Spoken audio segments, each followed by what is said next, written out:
ही नस्ल और ग्रेटेल की कहानी। बहुत पहले की बात है।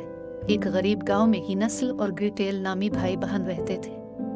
वो अपने मेहरबान बाप और शरीर सौतेली माँ के साथ रहते थे। वक्त इनके लिए मुश्किल था क्योंकि वो बहुत गरीब थे और खाने की कमी थी। इनकी सौतेली माँ हमेशा उन सब पर नाराज रहती थी और बाप से लड़ती रहती थी। हंसिल 2 बहन भाइयों में बड़ा, एक दिलकश और बहादुर लड़का है। एक छोटे से गांव में परवरिश पाने वाले इसे जंगल की तलाश का शौक पैदा होता है और इसे अपने अर्द गिर्द की दुनिया को दरियाफ्त करने का तजस्सुस होता है। इन मुश्किल हालात के बावजूद जिनका उसके खानदान को सामना है, ग्रेटेल छोटी बहन जहानत और मोहब्बत का इंतजार रखती है। मुश्किलात का सामना करने के बावजूद ग्रेटा एक नर्म और मेहरबान सलूक को बरकरार रखती है। वो मुश्किलात में मसाइल का हल तलाश करने की कोशिश करती है। ग्रेटेल मदद करने वाली और प्यार करने वाली बहन के तौर पर काम करती है और अपने भाई को हमेशा अच्छे की यकीन दहानी कराती है। एक दिन सौतेली माँ उनकी मौजूदगी से तंग आकर और घर में खाना न होने की वजह से बाप को इस बात पर राजी करती है कि वो बहन भाइयों को जंगल की गहराई में छोड़ दे जहां वो रह सकें और खाना तलाश कर सकें। हिचकिचाहट और उदासी के साथ वालिद उन्हें रात को बाहर सैर के लिए ले जाता है और चुपके से जंगल में छोड़कर घर वापस चला जाता है। लेकिन बाप उनसे बहुत प्यार करता था और अक्लमंदी से वो वापसी के रास्ते में रोटी के चंद टुकड़े रखना शुरू कर देता है ताकि बच्चे खो जाने पर घर वापसी का रास्ता तलाश कर सके।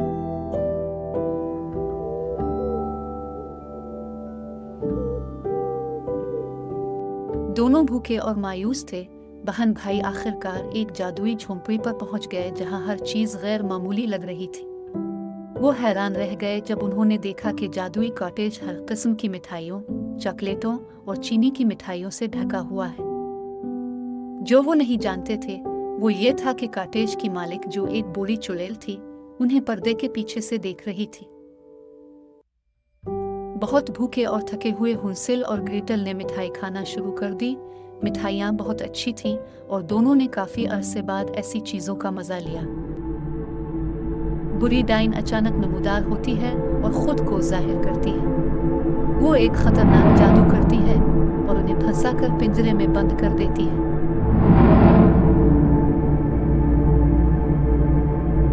चुड़ैल ने ग्रेटेल को घरेलू काम करने के लिए इस्तेमाल किया और अपने दोस्तों के लिए एक पार्टी में खाना पकाने पर मजबूर किया। दूसरी तरफ बेबस हंसिल को पिंजरे में भूखा प्यासा रखा गया। वो कमजोर और दुबला होता जा रहा था। ग्रेटेल रातों को चुपके से इससे मिलने जाती ताकि वो उसे कुछ खाने पीने का सामान फराहम कर सके। ग्रेटेल संगीन सूरत हाल का तज्जिया करते हुए फैसला करती है कि वो वाहिद थी जो फरार का मंसूबा बना सकती थी। चालाकी के साथ वो अपनी खाना पकाने की सलाहियतों को इस्तेमाल करते हुए शानदार दावत तैयार करती है जो उसे फरार की साजिश में कामयाब होने में मदद देती है।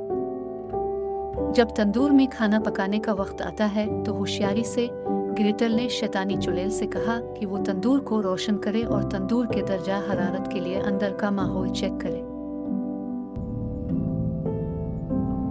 जैसे ही चुड़ैल भड़कते हुए तंदूर के करीब गई, ग्रेटेल ने जल्दी से उसे अपनी पूरी ताकत से अंदर धकेल दिया। शरीर चुड़ैल चीख रही थी और उसकी चीखें दूर तक सुनाई दे रही थी।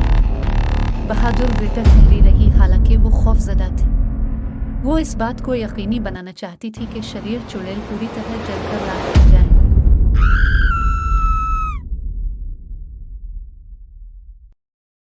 चुड़ैल की शिकस्त के साथ ही नस्ल और ग्रेटेल ने जल्दी से कॉटेज से कुछ कीमती अशिया जमा की जिनमें ज़ेवरात और जादुई नवादिरात शामिल थे। उन्होंने जादुई अशिया का इस्तेमाल करते हुए जंगल का रास्ता तलाश किया। जंगल में रहते हुए उन्हें रोटी के वो टुकड़े भी मिले जो उनके वालिद ने उन्हें घर वापस आने में मदद के लिए छोड़े थे। वो दोनों अपने फरार को याद करते हुए रात जंगल में गुजारते। वो बहुत खुश महसूस कर रहे थे और अपने घर वालों के पास वापस जाने के मुंतजिर थे।